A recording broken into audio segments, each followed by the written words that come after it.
Ang mga karapatang pantao ay mga pangunahing karapatan at kalayaan na ang bawat tao ay may karapatan sa pamamagitan lamang ng pagiging tao. Ang mga karapatang ito ay likas, universal at hindi may aalis. Ibig sabihin, hindi ito maaaring alisin o ilipat. Lahat ng individual ay meron nito, maging anuman ang lahi, kasarian, relihiyon, kultura o edad. Lahat nga ba tayo natatamo ito? Pantay-pantay nga ba tayong lahat na meron nito? Ang terminong child labor ay kadalasang binibigyang kahulugan bilang trabaho na nag-aalis sa mga bata ng kanilang pagkabata, kanilang potensyal at kanilang dignidad, at nakakapinsala sa pisikal at mental na pag-unlad. Ito ay tumutukoy sa trabaho na mental, pisikal, social o moral na mapanganib at nakakapinsala sa mga bata. Halimbawa ng child labor ay ang dalawang magpinsan sa Bagong Sikat sa San Mateo, Isabela.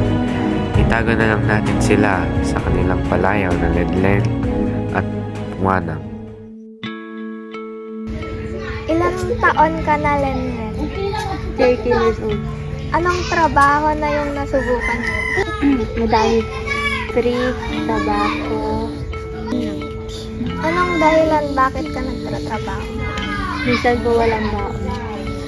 Ilan sahod mo sa pagtatrabaho? 160, 160. Nakaka-focus ka sa pag-aaral mo? Ilang taon ka na, Wana? 13 po. Anong trabaho na yung nasubukan mo? Kuwan po ng mais.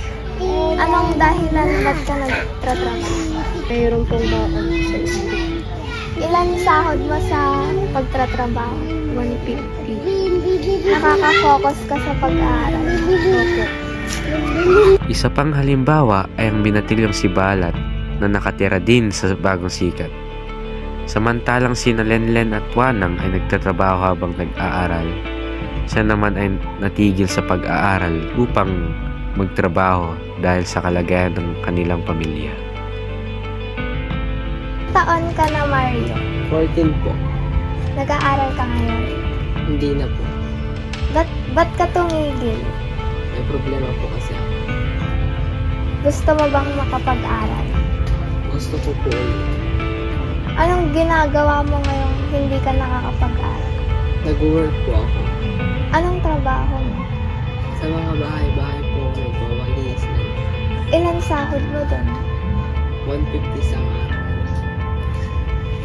Ang resolusyon ng child labor ay ang pagkakaroon ng mga programa at proyekto na naglalayong bigyan ng edukasyon at oportunidad ang mga bata upang maiangat ng antas ng kanilang kabuhayan at hindi na kailangan magtrabaho sa murang edad. Ang aborsyon ay ang pagtatanggal ng fetus mula sa sinapupunan ng isang tao na hindi pa handang magkaroon ng anak.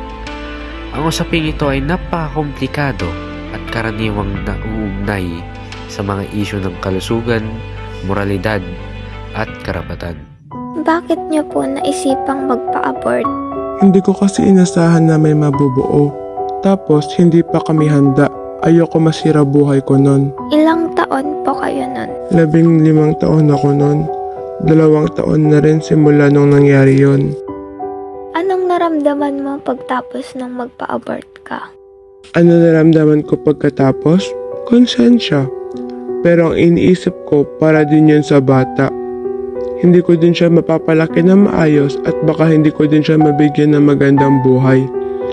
Wala akong choice nun, hindi ko din kakayanin na magpalaki ng bata tapos lumaki siya sa akin na miserable yung buhay niya. Anong naging epekto sa'yo ng desisyon mo noon? Hindi ko masabi eh. Araw-araw ko ngayon iniisip kung kasalanan ba yun o hindi.